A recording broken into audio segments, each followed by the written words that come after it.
दोस्तों नमस्कार, मैं हूं आपके साथ दिनेश कुमार। पुणे का केतन अग्रवाल हत्याकांड, ये एक ऐसा मामला और एक ऐसा हत्याकांड जिसकी गुत्थी पुलिस के लिए किसी उलझी हुई मर्डर मिस्ट्री से कम नहीं है।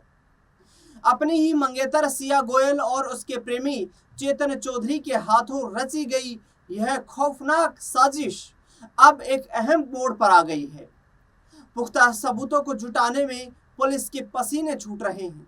सिया गोयल के खिलाफ कौन सी धाराएं लगाई जाएं, किस धारा के तहत उनके खिलाफ कार्रवाई की जाए, इसको लेकर पुलिस बड़ी सावधानी बरत रही है, क्योंकि एक गलती भी इस केस को सोनम रघुवंशी मामले की तरह बदल सकती है। पुलिस की जांच में यह साफ हो गया है कि सिया और चेतन ने मिलकर केतन अग्रवाल को रास्ते से हटाने का प्लान बनाया, लेकिन अब जांच अधिकारियों को एक बड़ा डर सता रहा है कि कहीं इस मर्डर केस में भी मेघालय के चर्चित सोनम रघुवंशी मर्डर केस जैसा कोई ट्विस्ट ना आ जाए।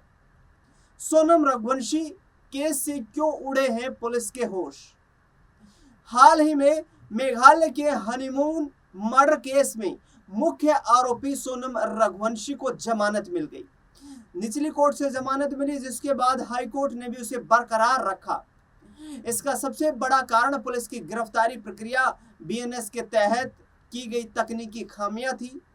पुलिस ने सोनम की गिरफ्तारी का सही कारण मर्डर की धारा 103(a) के बजाय धोखाधड़ी की धारा 403(1) बताकर दस्तावेजों में बड़ी चूक की थी।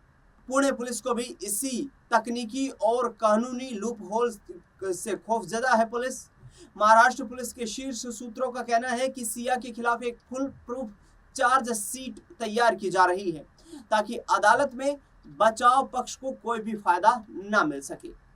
सबूतों का टोटा मर्डर मिस्ट्री में उलझी पुलिस।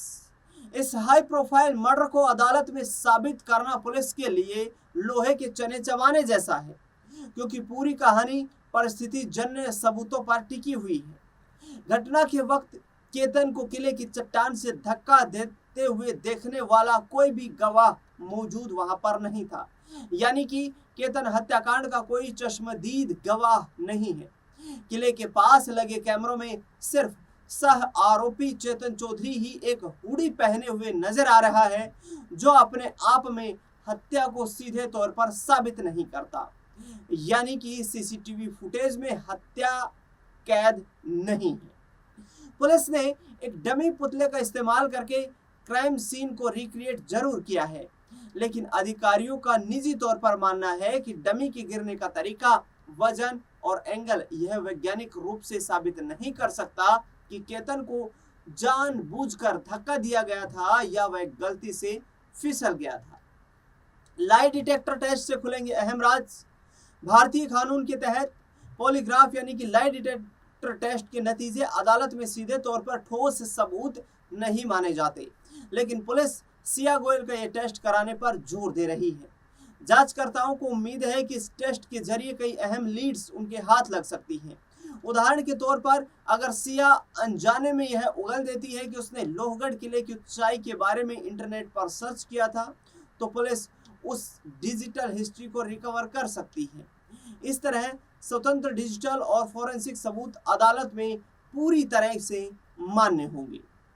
2004 कॉल्स, कैफे में मीटिंग और फटा हुआ पासपोर्ट, इस ब्लाइंड मर्डर केस में हालिया जांच से रोंगटे खड़े कर देने वाले खुलासे हुए हैं।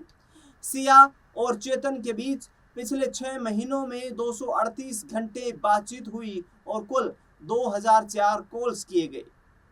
हत्या वाले दिन 18 जून को भी दोनों किले पर जाने से ठीक पहले एक कैफे में मिले थे और वहीं मौत का पूरा ताना बाना बुना गया। इससे पहले 6 जून को भी एक साजिश रची गई।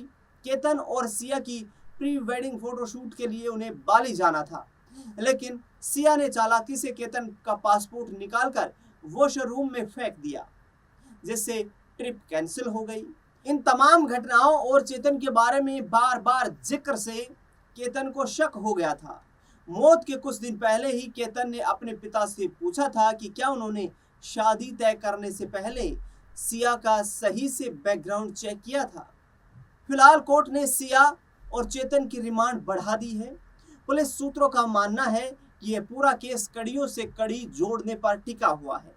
अगर बचाव पक्ष एक भी कड़ी तोड़ने में कामयाब रहा तो पूरा केस ताश के पत्तों की तरह ढह सकता है। इसलिए अब पुलिस का पूरा focus digital trail, mobile data, हत्या के मकसद को साबित करने वाले अकाट सबूतों पर को जुटाने पर टिका हुआ है। अब आपको बताते हैं सोनम रघुवंशी केस क्या मामला है। सोनम रघुवंशी को मेघालय हनीमून मर्डर केस के नाम से भी जाना जाता है। यह साल 2025 की एक बेहद चर्चित और खौफनाक आपराधिक घटना है। यह मामला मध्य प्रदेश के इंदौर के एक नवविवाहित जोड़े से जुड़ा हुआ है, जिसमें पत्नी सोनम रघुवंशी अपने ही पिता राजा रघुवंशी की हत्या की साजिश रचने का उनके ऊपर आरोप है। इंदौर के व्यवसायी राजा रघुवंशी, जिसकी उम्र 29 साल थी, और सोनम रघुवंशी, जिसकी उम्र 25 साल थी, उनकी शादी 11 मई 2025 को हुई थी। 20 मई 2025 को यह जोड़ा अपने हनीमून के लिए मेघालय गया था। 23 मई को चेरापूंजी के नोग्रियांत गांव के एक होम स्टे से निकलने के बाद यह जोड़ा अचानक लापता हो गया। 24 मई को उनका किराए का स्कूटर लावारिस हालात में मिला। कई दिनों तक तलाश के बाद 2 जून को national disaster response force NDRF के एक ड्रोन ने राजा रघुवंशी का शव सोहरा में वेई साडोंग जलप्रपात के पास एक गहरी खाई में खोज निकाला। घटना के बाद से गायब सोनम को पुलिस ने 9 जून 2025 को उत्तर प्रदेश के गाजीपुर से गिरफ्तार कर लिया था। मेघालय पुलिस की जांच और 700 से अधिक पन्नों की चार्जशीट के अनुसार यह कोई हादसा नहीं बल्कि एक सोची समझी हत्या थी। पुलिस का आरोप है कि सोनम ने अपने प्रेमी राज कुशवाहा और उसके दोस्तों यानी कि भाड़े के हत्यारों के साथ मिलकर इस हत्या की साजिश रची थी। हत्या का पूरा प्लान हनीमून पर जाने से पहले ही बना लिया गया था। गलत धाराओं का इस्तेमाल हुआ। अप्रैल 2026 में शिलोंग की एक अदालत ने सोनम को जमानत दे दी। अदालत ने पाया कि गिरफ्तारी के दौरान मेघालय पुलिस ने दस्तावेजों में हत्या की धारा 103A BNS भारतीय न्याय संहिता के बजाय गलती से धोखाधड़ी संपत्ति के गबन की धारा 403(1) दर्ज कर दी थी। पुलिस सोनम को स्पष्ट रूप से बताने में विफल रही कि उसे हत्या के आरोप में गिरफ्तार किया जा रहा है। कोर्ट ने इसे संविधान के अनुच्छेद 22A गिरफ्तारी के कारणों को जानने का अधिकार का उल्लंघन माना। 29 जून 2026 को मेघालय हाईकोर्ट ने राज्य सरकार की अपील को खारिज करते हुए सोनम की जमानत को बरकरार रखा। कोर्ट ने स्पष्ट किया कि जमानत उसे निर्दोष मानकर नहीं बल्कि पुलिस की प्रक्रियात्मक खामियों के कारण दी गई है। सोनम रघुवंशी फिलहाल जमानत पर बाहर है, लेकिन उसे शिलोंग में ही रहने और जांच में सहयोग करने की शर्त रखी गई है। वहीं राजा रघुवंशी का परिवार, उनके भाई विपिन रघुवंशी इस फैसले से असंतुष्ट हैं। उन्होंने सोनम की जमानत रद्द कराने के लिए सुप्रीम कोर्ट जाने और मामले की CBI जांच की मांग तक की है। ऐसे में पुलिस अब पुणे के इस हत्याकांड को लेकर के तमाम उन पहलुओं की गहनता के साथ जांच कर रही है ताकि कोई भी लूप होल ना बचे, जिससे कि सिया गोयल और उसका सह आरोपी बॉयफ्रेंड चेतन चौधरी इस मामले से बच निकलने में कामयाब हो पाए। इस खास रिपोर्ट में फिलहाल के लिए इतना ही। अपनी राय प्रतिक्रिया कमेंट बॉक्स में देना बिल्कुल ना भूलें। देश दुनिया से जुड़ी बड़ी खबरों के लिए लगातार बने रहे हमारे साथ। धन्यवाद।